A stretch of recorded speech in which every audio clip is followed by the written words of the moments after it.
창세기 4장 6절 7절 제가 하나님 말씀을 봉독하겠습니다. 하나님 말씀에 귀를 기울이십시오. 여호와께서 가인에게 이르시되 내가 분하여 함은 어찌 됨이며 안색이 변함은 어찌 됨이냐. 내가 선을 행하면 어찌 낯을 들지 못하겠느냐. 선을 행하지 아니하면 죄가 문에 엎드려 있느니라. 죄가 너를 원하나 너는 죄를 다스릴지니라. 아멘. 이것은 하나님 말씀입니다. 하나님께서 오늘 이 말씀을 통하여서 우리에게 은혜 베풀어 주시길 원합니다.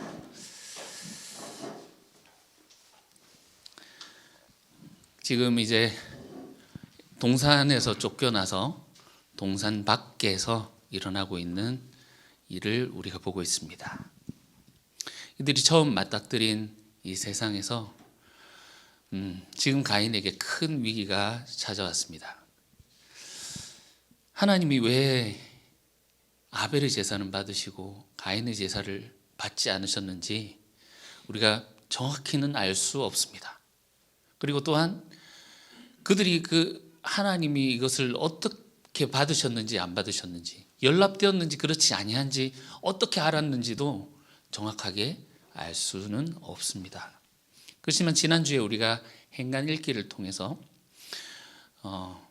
오늘날 우리의 상황 가운데에서 읽어보자 이렇게 하기도 했고, 만화에서 나온 것처럼 그들의 제사가 막 연기가 하늘로 올라가서 하나님이 그래서 받으셨구나 이렇게 알았는 게 아니라 아직 살인을 저지르기 전이고, 그래서 가인과 아벨에게 큰 문제가 없다라고 한다면 그럼 이 세상이 어떤 세상인가 하는 것을 우리가 지난주에 살펴보았습니다. 뿌린 대로 거두지 못하는 어떤 부조리함, 불합리함. 함께 예배를 드렸는데 어떤 사람은 하나님께서 그 예배를 받으시고 축복하시는 것 같은, 그리고 같이 예배를 드렸지만 이 사람은 하나님 일마다 안 되고 실패하고 좌절하는 그런 일들이 생기는 그런 일들. 그래서 우리가 지난주에 봤던 것이 오늘날 우리가 사는 세상이, 그리고 이들이 동산에서 추방당해서 맞닥뜨린 이런 세상이 하나님이 보여주시는 이 말씀 속에서 우리가 살아가는 이 세상이 이런 그림이지 않은가 하는 것을 우리가 지난주에 살펴봤습니다. 근데 가인이 생각해서는 안 되는 생각을 하게 되죠. 이 원인을 자기에게 찾든지 아니면 하나님께 따져 물을 수도 있는 문제지 않겠습니까? 기도를 한다든지 이렇게 하지 않고 자기와 비교 대상인 전원만 없으면, 아벨 전원만 없으면 이 문제가 해결될 것이다. 그래서 나쁜 생각을 하게 되죠. 이 분노가 차오르고, 이제 우리 다음 주에 보시겠지만 그는 그의 형제를 살해하는 최초의 살인자가 되게 됩니다. 바로 그 순간 하나님이 개입을 하십니다. 아담과 하와가 선악과를 이렇게 보며 그 하와가 이것을 먹을까 말까 망설이고 있을 때는 하나님이 개입하지 않으셨어요. 어떤 면으로는 하나님이 자기 형상으로 만든 그 인간을 굉장히 믿으셨는지 모르겠습니다. 그런데 그때서 하나님이 뒤통수를 한번 세게 맞으셨거든요. 믿었던 인간에게 자기 자리를 노리고 하나님의 자리를 노리는 그 인간. 그래서 지금 이제 죄를 저지르기 딱 그 직전에 하나님께서 개입하십니다. 그리고 하나님의 이 말씀은 지금 네가 처한 이 상황이 어떤 것인지 명확하게 분석해서 보여주십니다. 6절, 네가 분하여 하면 어찌 됨이며 안색이 변하면 어찌 됨이냐. 너 지금 분노하고 있는데 지금 네 이런 상황이 어떤 건지 아느냐 하고 가인의 그 상황에 대해서 해설을 해주십니다. 여러분, 베드로전서 5장 8절에 보면 깨어라 근신하라 하면서 사탄이, 대적 마귀가 우는 사자와 같이 삼킬 자를 두루다니면서 찾는다, 이런 말씀이 있거든요. 지금 너의 상태가 어떤지 아느냐? 죄가 지금 문 밖에 서서 너를 삼키려고 지금 웅크리고 있다. 숯불 가운데서 너를 지금 삼키려고 하고 있어. 그런 상태라고 말씀하고 계시는 거죠. 분노를 제어하지 못한다면 이 죄가 너를 도구화해서 너의 삶을 파멸시킬 것이다. 죄가 너를 사로잡아서 악을 행하기 전에 죄를 다스려라, 이렇게 말씀하십니다. 죄를 저지르지 않기 위해서 어떻게 해야 되는지도 말씀해 주시죠. 이들은 이미 아담과 하와, 가인과 아벨의 부모가 선악과를 먹었습니다. 그래서 인간에게 변화가 생겼죠. 선과 악을 알게 되었단 말이죠. 그들에게는 선악을 아는 어떤 윤리적인 감각, 이것이 선인가 악인가 판단할 수 있는 그 판단 능력이 그들에게 생겼다. 신앙적인 양심이 생겼다는 건데, 그런데 이제는 그것으로 아는 것으로만은 족하지 않다라는 말입니다. 죄를 짓는 것은 이것이 선인지 악인지 판단하는 것에서 그치는 것이 아니라 행하는 그 다음 단계로까지 나아가는 행함까지 나아가야 된다는 말이죠. 선악을 안다고 해서 그것이 인간다움이 아니다. 적극적으로 선을 행할 때에만 이 죄를 이길 수 있다는 겁니다. 여러분, 지금 가인이 위기 순간에 처해 있지만 우리가 아담과 하와를 읽으면서 그것을 단지 아담과 하와 개인적으로 보지 않았던 것처럼, 아담이라는 게 사실 사람이란 뜻과 동일하게 쓰이지 않습니까?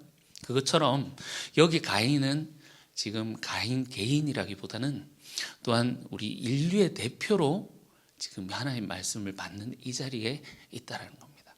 그래서 우리가 사실 쓱 지나가지 않고 굉장히 그 빌드업을 지금 해왔잖아요.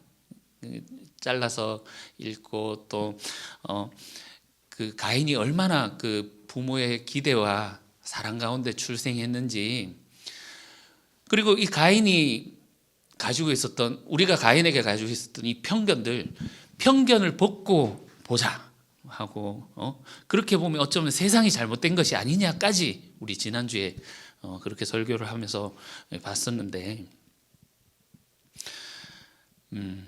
우리가 그냥 쓱 지나가면 이 가인은 이 아담과 하와가 죄를 저지르고 나서 인간에게 스며든 이 죄 때문에 이봐라, 어쩔 수 없이 인간은 죄를 저지를 수밖에 없다, 이렇게 결론을 내리지만, 우리가 이것을 걷어내고 지금 하나님 말씀을 듣는 이 자리에 우리가 서게 된다면, 이 가인을 인류의 대표로 세워놓고 우리가 그 자리에 서서 하나님 말씀을 듣게 될 때 우리에게 큰 유익이 있을 줄 믿습니다.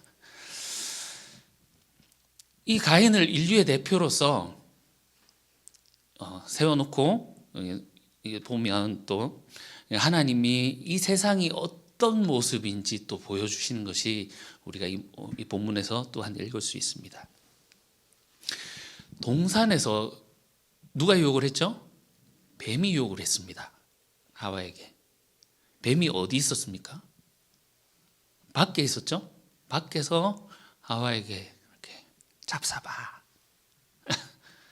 했죠. 그런데 이제는 불순종 이후의 이 세상은 이 유혹이 어디로부터 온다라는 겁니까? 이 뱀이 이제 어디 있다? 내면에 있다라는 겁니다. 이 가인에게 네가 어찌하여 분노하느냐? 죄가 지금 삼킬 자를 잡고 있다. 어디에서요? 너의 내면에서.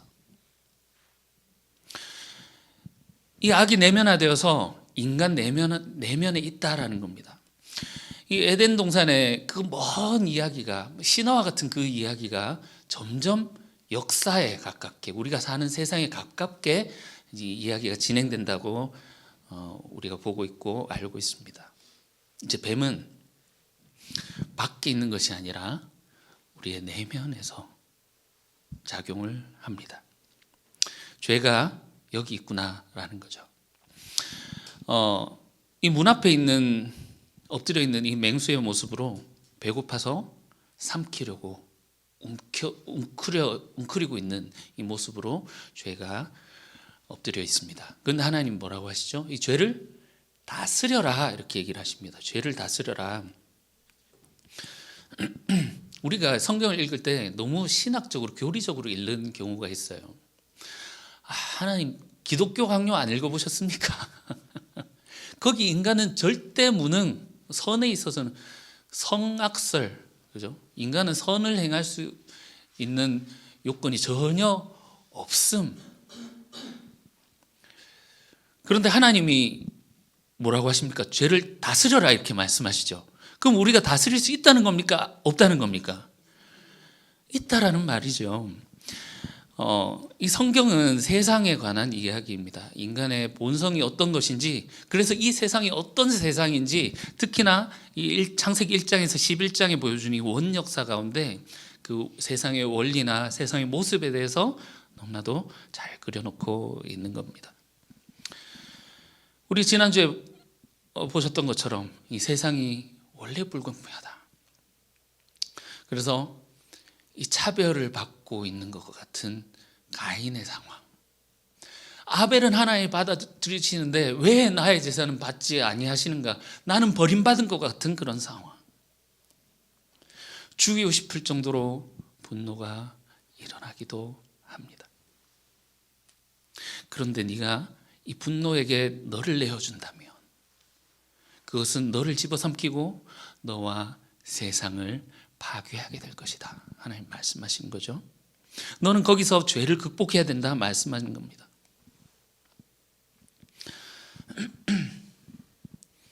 여기에 이 뱀이 여자에게 속삭였던 그 유혹과 괴를 같이 하고 있는 거죠. 여자에게 뱀이 먹어봐. 보기도 좋고 먹음직스럽잖아. 너를 지혜롭게 할 만큼 탐스럽기도 하잖아. 했던 그 소리가 이제 가인의 내면에서 죽여라. 돌로 쳐라. 찔러라. 그 소리가 그대로 그 내면에서 들리고 있는 겁니다. 오늘 6절에서 7절에서 말씀하신 이 하나님 말씀은 그런 가인에게 주는 경고입니다. 너 이렇게 하면 안 된다. 이렇게 하면 너 지금 상황이 어떤지 아느냐? 이렇게 하면 반드시 멸망한다 하는 경고이기도 합니다. 근데 이 경고가 듣기 싫을 수도 있지요. 왜냐하면 여러분 이런 말이 있지 않습니까? 한국 사람들은 화나면 천국 가는 것도 포기한다고. 네, 저놈 죽이고 내 지옥 갈 거다 하면서 이게 감정이 그죠? 감정은 늦게 식거든요. 머리는 빨리 알아요. 우리가 뱀을 딱 보면 뱀이다 하고 놀라는데 그때 이제 지식과 감정이 같이 이렇게 올라가죠. 그런데 장난감 뱀이었구나 하면 머리는 알아요. 이게 나를 해치지 못하는구나. 휴 하는데 감정은 아직까지 두근두근하고 이게 오래 지속되잖아요. 그럼 감정이 지금 이 가인이 하나님에 대한 어쩌면 원망과 이 분노는 어쩌면 하나님께 대한 분노인지도 모르겠습니다. 그죠? 이 감정이 있는 상태에서 하나님이 경고를 하시는데 이 경고가 외면하고 싶고 듣기 싫었겠죠. 그러니까 이것이 행동으로 연결되지 않습니까? 그런데 이것이 경고이기도 하지만 이것이 복음이라는 사실을 우리가 눈여겨봐야 됩니다. 범죄 이후에 이 변질된 인간의 모습, 선악과를 먹고 선악을 판단하게 되었습니다. 그래서 정령 죽으리라 하셨지만 인간에게 즉각적인 죽음이 찾아오지 않고 그 생명을 이어갈 수 있도록 하나님께서 출산이라는 것을 그래서 그 여인의 후손을 통해서 결국 이 뱀을 이길 수 있도록 하나님께서 주시는 그 조치, 그것을 우리가 보았었죠. 이런 인간, 그 죄에 사로잡혀 있는 인간에게 주신 처방이 이겁니다. 7절, 네가 선을 행하면 어찌 낯을 들지 못하겠느냐. 선을 행하지 아니하면 죄가 문 앞에 엎드려 있느니라. 무엇을 하라는 겁니까? 선을 선을 행하라. 선을 행하라. 그러면 모든 것이 다시 원상태로 돌아가게 될 것이다. 에덴으로 지금 돌아갈 수 있는 그 길을 하나님께서 지금 이 가인에게 말씀해 주고 계시는 거예요. 우리 지지난주에 하나님의 의지에 대해서 우리가 살펴보았습니다. 하나님께서는 이 창조 세계를 버리거나 이것을 폐기하지 아니하시고 그 창조 에덴 동산을 지키시는 걸 우리가 보았잖아요. 지키신다라는 것은 마지막에 그것을 다시 회복하게 하셔서 그것을 추방당했던 인간들을 다시 그것으로 불러들이시겠다라는 그 하나님의 의지. 그래서 이 세상을 하나님께서 회복시키시겠다는 그 의지거든요. 지금 하나님께서 그 죄 가운데서 점점 다른 길로 가고 있는 가인에게 에덴으로 돌아올 수 있는 그 길, 복음을 전해주고 계시는 겁니다. 가인이 몽둥이를 들었는지 돌을 들었는지는 알 수 없지만 준비를 하고 있는 그 상황 가운데 하나님께서 그러면 안 된다. 너는 네가 이것을 행하면 돌이킬 수 없는 그 길로 접어들게 된다 라고 하면서 거기에서 돌이킬 수 있는 그 길을 내어주시는 거죠.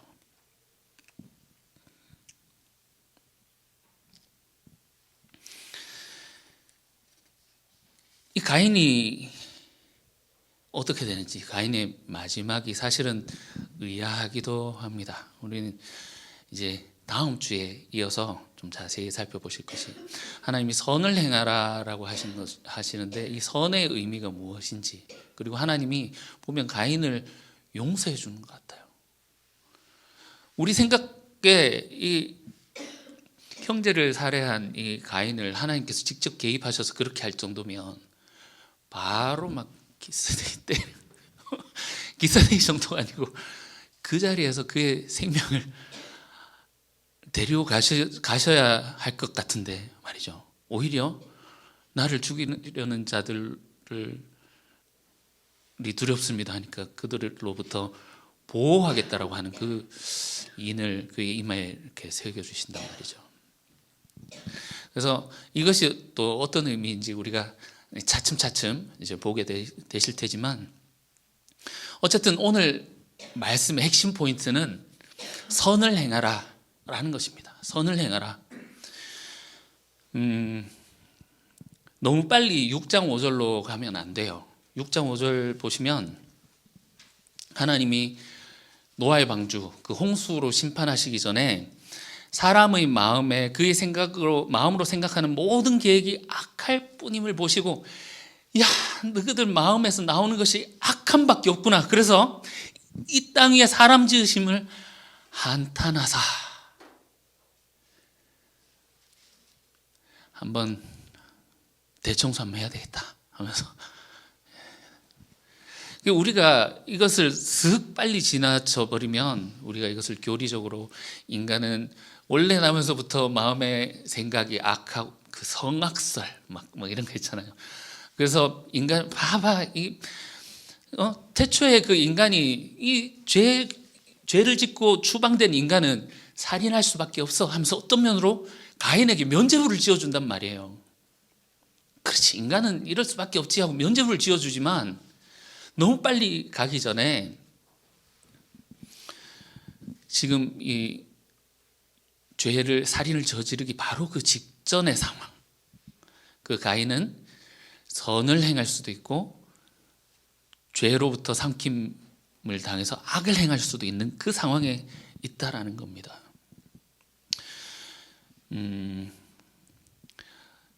선악과를 먹고 나서 인간이 어쩔 수가 없다라는 것이 아니라 하나님께서는 지금 선을 행하라 라고 강하게 말씀하고 계시는 거죠.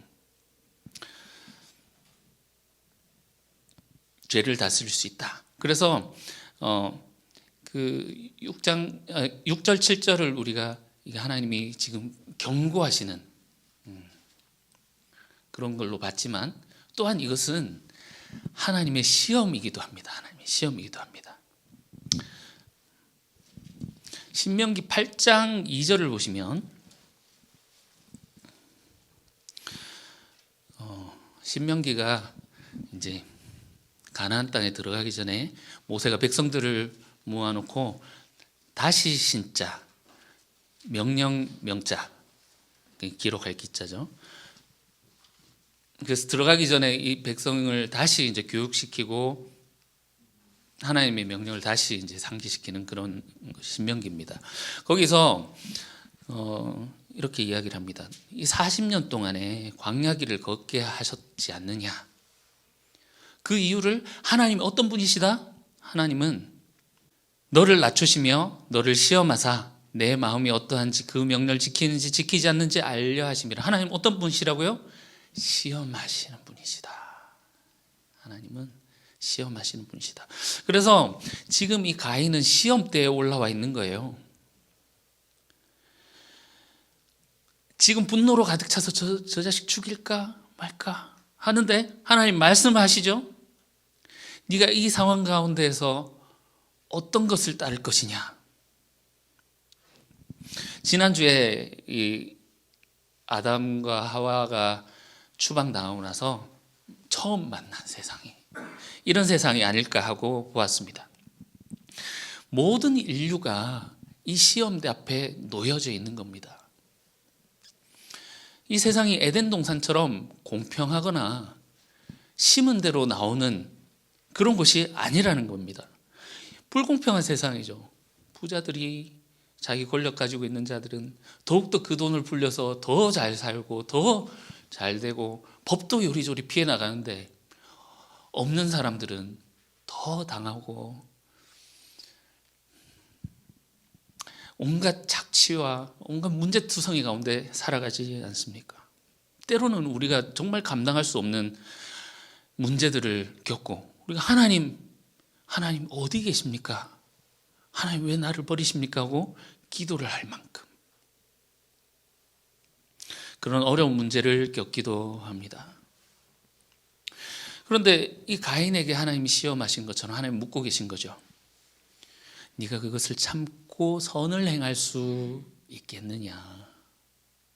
모든 것을 견뎌내고 그럼에도 불구하고 네가 선을 행할 수 있겠느냐.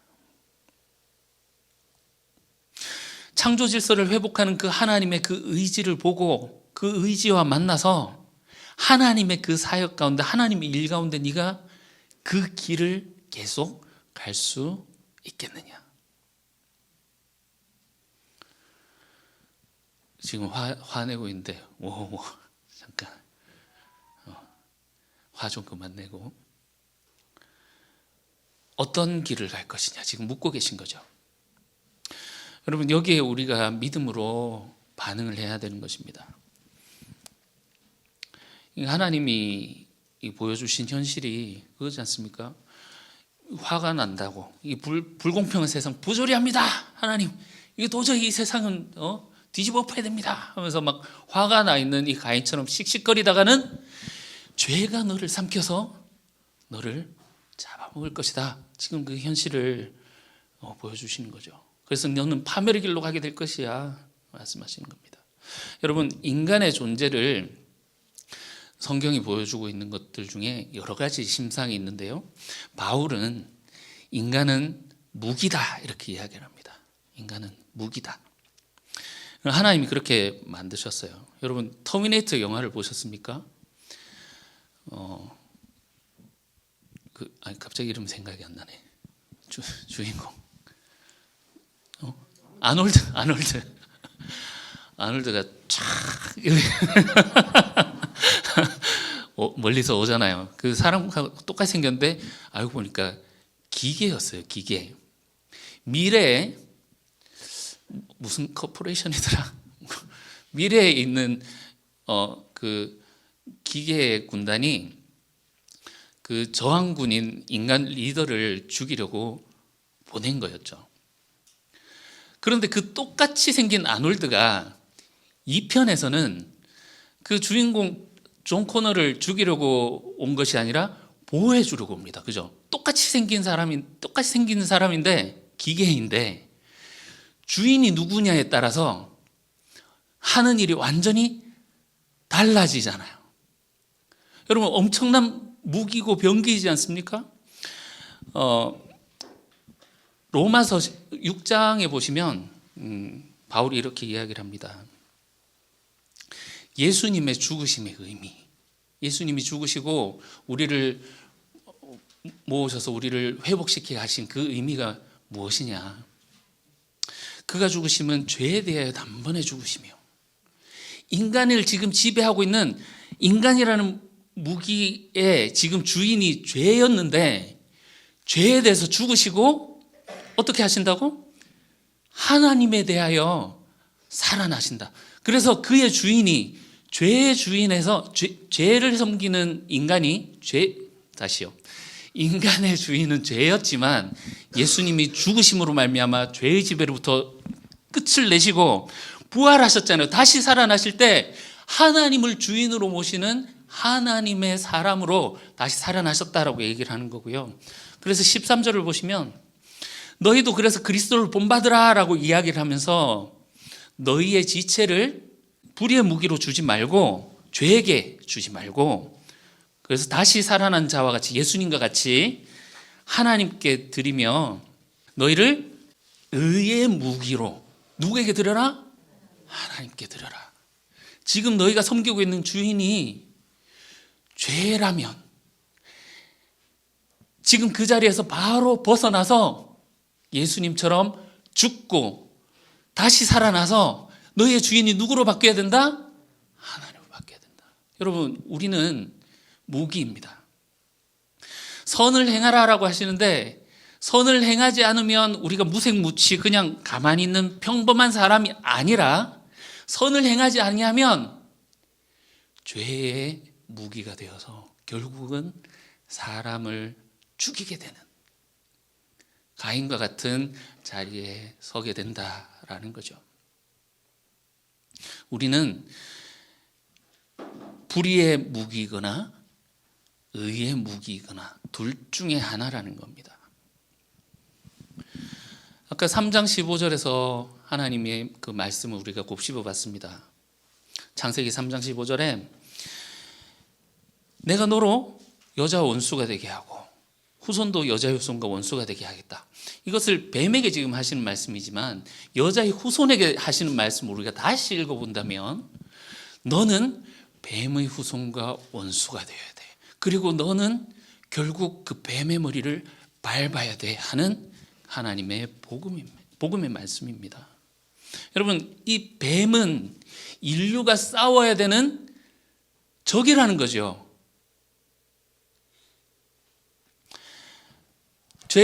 죄라는 것은, 여러분, 여기서 말하는 죄라는 것은 우리가 살면서 단순히 저지르는 그런 죄악을 얘기하는 것이 아닙니다. 하나님, 거짓말했습니다. 주의를 빼먹었습니다. 막 이렇게 하는 그런 죄를 말하는 것이 아니라 하나님의 이 창조 세계를 거스르는 힘, 그 세력을 말하는 것이죠. 자, 오늘 본문으로 다시 돌아와 보겠습니다. 7절에 죄가 너를 원하나, 이게 굉장히 무서운 말씀이지 않습니까? 죄는 지금 너를 원하고 있다. 여러분, 우리가 조금 쉽게 이것을 이미지를 가져보면, 우리 영화 같은 데서 보면 그런 거 나오지 않습니까? 귀신이 막 이렇게 하다가 귀신이 딱 들면 눈도 새카매지고, 그죠? 막 그렇게 물러가라 하면서 막 성수 뿌리고 막 이렇게 하는 영화들이 있지 않습니까? 여러분, 그거를 생각해 보면 우리가 좀 이 상황, 우리가 겪은 이 상황을 좀 쉽게 이해할 수 있을 것 같습니다. 이 죄라는 것의 속성은 육신이 없어요. 그러나 숙주를 찾아 헤매고 있습니다. 이 귀신이 자신의 뜻을 세상에 퍼져나가게 하려고 사람을 수단화하여서 그 안에 들어가서 그에게 부추기고 그를 움직여서 그를 통하여서 이 악을 세상에 퍼뜨리려고 하는 그 세력을 죄라고 하는 것입니다. 여러분, 하나님이 인간을 만드실 때 자기 형상으로 만드셨어요. 그래서 하나님을 대신하여 이 땅을 다스리게 하는 대리 통치자로 만드셨습니다. 그런데 그래서 그 사람을 통해서 선과 의를 행하려 하시는데 선악과를 먹고 타락하게 되었죠. 그래서 죄가 너를 원한다라는 것이 그 이후로 죄가 이 세상에 틈타서 들어왔고, 이 사람을 숙주로 삼아서 죄를 행하게 하려 한다는 거죠. 그래서 인류가 싸워야 되는 적이 누구냐? 바로 이 뱀이라는 거죠. 뱀.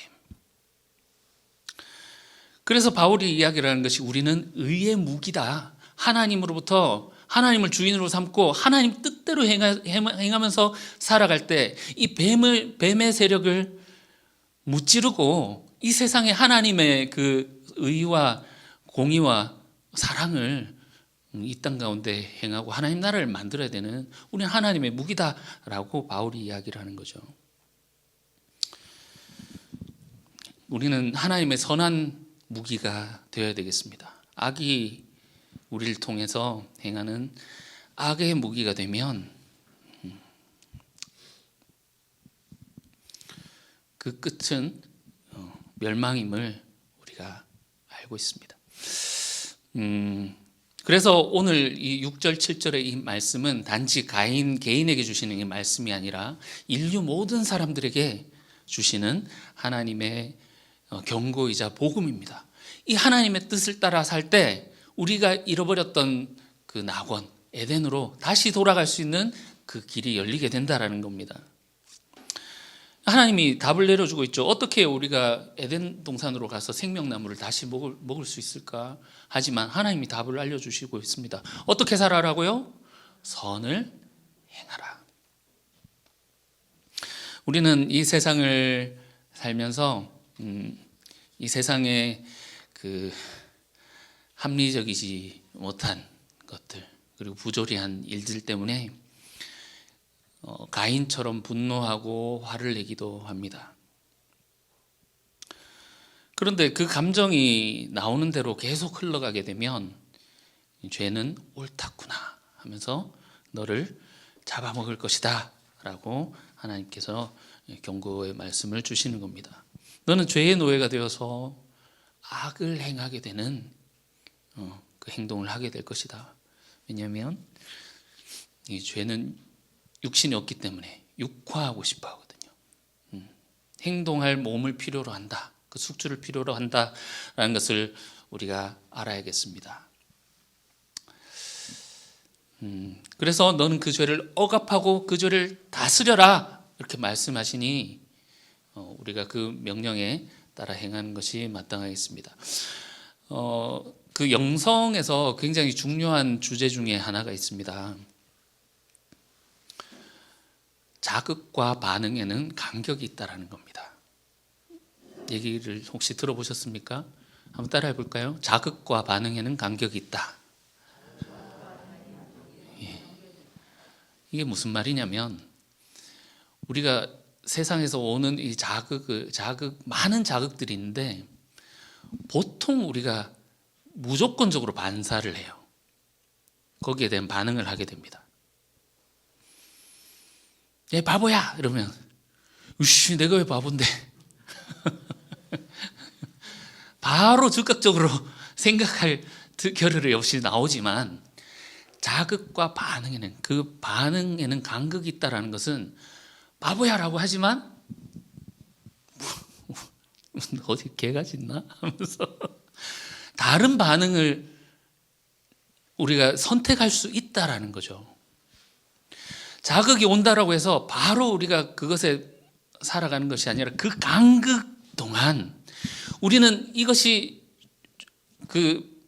이 내면화된 죄가 속살거리는 그 유혹을 받아들일 때 우리는 그 유혹대로 모르겠다 하고 나를 던져버릴 수도 있고 그 간극을 활용해서 우리가 그렇지만 하나님의 뜻은 그렇지 않아 하면서 거부하는 것을 선택할 수도 있다라는 말입니다.